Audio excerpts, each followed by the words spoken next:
Salam sejahtera Malaysia, denyut nadi suara rakyat bergema di channel ini. Jangan lupa tekan butang subscribe, like dan share. Malaysia kita punya, cintai Malaysiaku, kita jaga kita.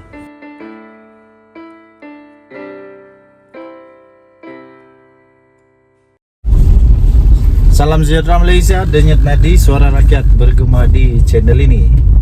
Jangan lupa untuk tekan butang subscribe, like dan share. Terima kasih diucapkan kepada semua yang sudah subscribe. Bagi yang belum, anda special bagi saya.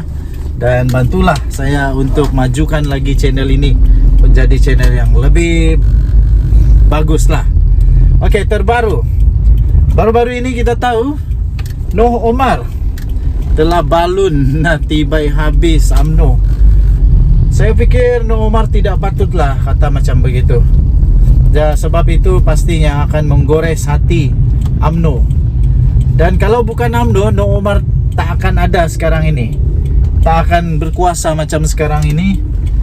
Silap-silap dia akan jadi rakyat biasa lah. Tapi kerana UMNO, dia jadi hebat seperti sekarang. Jadi walau apapun pada pendapat saya, janganlah sampai kacang lupakan kulit.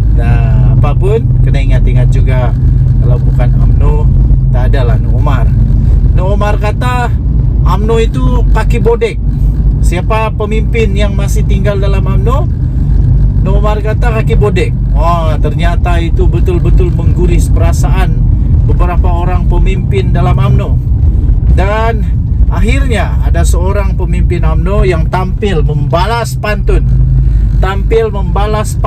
Mengguris hati Noh Omar itu. Sampai dia kata, pemimpin UMNO ini kata, setahu saya Noh Omar yang kaki bodek. Setahu saya Noh Omar yang kaki bodek. Rupa-rupanya suka menuding jari kepada orang lain, tapi tak sedar diri bahawa diri itu lebih teruk. Kura-kura dalam perahu, pura-pura tak tahu. Cermin dulu diri sendiri sebelum cuba untuk kata orang.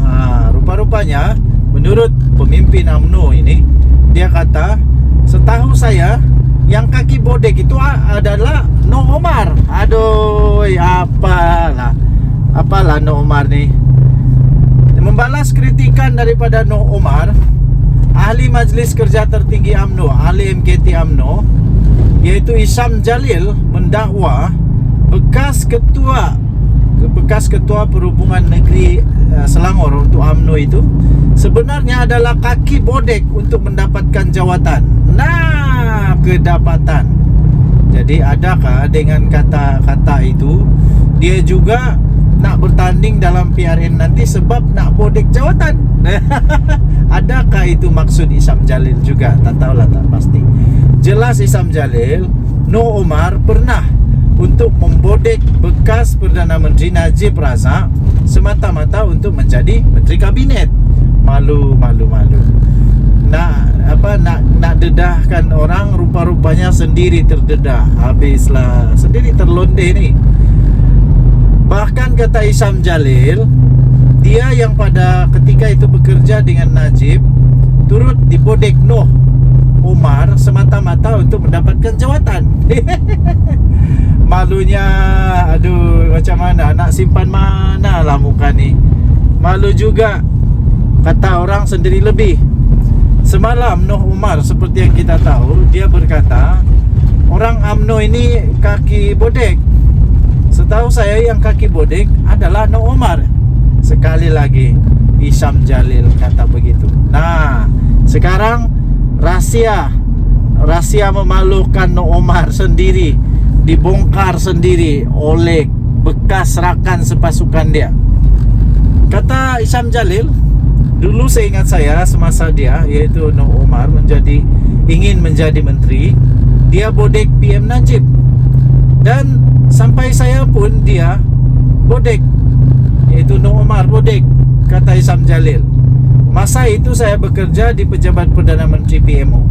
Katanya dalam hantaran di Facebooknya pada hari ini. Wow, ini satu kejutan besar untuk Noh Omar.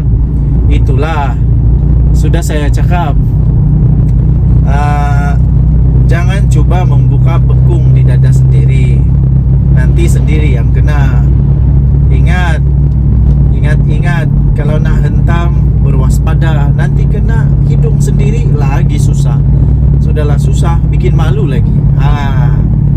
Denyut Nadi Suara Rakyat bergema di channel ini. Jangan lupa untuk tekan butang subscribe, like dan share. Saya mendoakan semoga perbalahan ini akan dapat diselesaikan dengan baik, supaya tidak terlalu berpanjangan. Sebab penaraya ini lebih baik bermaaf-maafan, itu lebih baiklah. Kita jumpa lagi, bye-bye. Salam sejahtera Malaysia, Denyut Nadi Suara Rakyat bergema di channel ini. Tuan-tuan dan puan yang dihormati sekalian, hari nampaknya mau hujan. Syukur pada Tuhan, kerana kepanasan, betul-betul panas. Akhirnya ada hujan. Selalunya kita menganggap hujan itu hujan rahmat, ya, hujan rahmat. Jadi kita harap-harap cuaca panas ini akan berlalu, dan orang-orang kampung yang memang sudah kesusahan sekarang kerana air tidak ada, sudah miskin, jadi lebih miskin kerana kami terpaksa beli air lah pula. Berasa beli air, jadi dari miskin jadi lebih miskin kerana terpaksa beli air. Air pula satu tangki lebih kurang dalam 60 ke 70 ringgit, dan tangki hanya boleh bertahan untuk satu tangki dengan minum, mandi, cuci baju dan sebagainya, hanya boleh bertahan 1-2 hari. Jadi terpaksa beli lagi, tapi syukurlah mulai hujan. Okey, baik. Kita ucapkan selamat Hari Raya kepada semua pihak polis yang sentiasa tidak putus-putus menjalankan tugas mereka dengan baik untuk menjaga keamanan negara Malaysia. Terbaru ini, tuan-tuan dan puan-puan, polis menyiasat Himpunan Satu Malaysia, iaitu gimik pelancaran gerakan rakyat. Polis menyiasat Himpunan Satu Malaysia dan gimik pelancaran gerakan rakyat. Saya fikir polis perlu siasat perkara-perkara yang boleh menggugat keamanan negara Malaysia. Jadi saya fikir kalau tidak ada kesalahan selepas disiasat, tidak ada apa-apa berlaku, no further action. Tapi kalau ada yang perlu dijaga keselamatan, kita berharap semoga pihak polis dapat melaksanakan tugas mereka dengan baik. Dan itu polis membuka 2 kertas siasatan berhubung perhimpunan pada 1 Mei 2023, dan sidang media gimik pelancaran gerakan rakyat yang telah diadakan di 2 lokasi di Ibu Negara di antara pukul 10 pagi hingga 12 tengah hari pada hari ini. Okey, jadi berita ini diterbitkan di Malaysia Kini 1 Mei 2023 pukul 10.23 tengah malam. Ketua Polis Daerah Dang Wangi ACP Nur Delhan Yahya berkata, perhimpunan yang diadakan di hadapan bangunan Maju Junction telah menyaksikan sekumpulan peserta yang berarak melalui Jalan Tuanku Abdul Rahman, Jalan Tun Perak ke Jalan Lebuh Ampang, dan satu lagi perhimpunan dikatakan diadakan di sekitar Kompleks Sogo, Jalan Tuanku Abdul Rahman. Beliau berkata hasil pemerhatian daripada polis mendapati kira-kira 200 orang telah menyertai perhimpunan tersebut di hadapan bangunan Maju Junction, manakala kira-kira 30 orang lagi terbabit dalam perhimpunan di hadapan Kompleks Sogo di Kuala Lumpur. Dengan itu, polis memberi kenyataan bahawa berikutan daripada itu, polis telah pun membuka 2 kertas siasatan di bawah Seksyen 9-5 Akta Perhimpunan Aman 2012, dan penganjur kedua-dua perhimpunan itu akan dipanggil ke Ibu Pejabat Polis Daerah Dang Wangi untuk diambil keterangan bagi siasatan yang dijalankan dalam masa terdekat. Kertas siasatan ini akan dilengkapkan dan dirujuk kepada Timbalan Pendakwa Raya bagi arahan lanjut, katanya dalam kenyataan pada hari ini.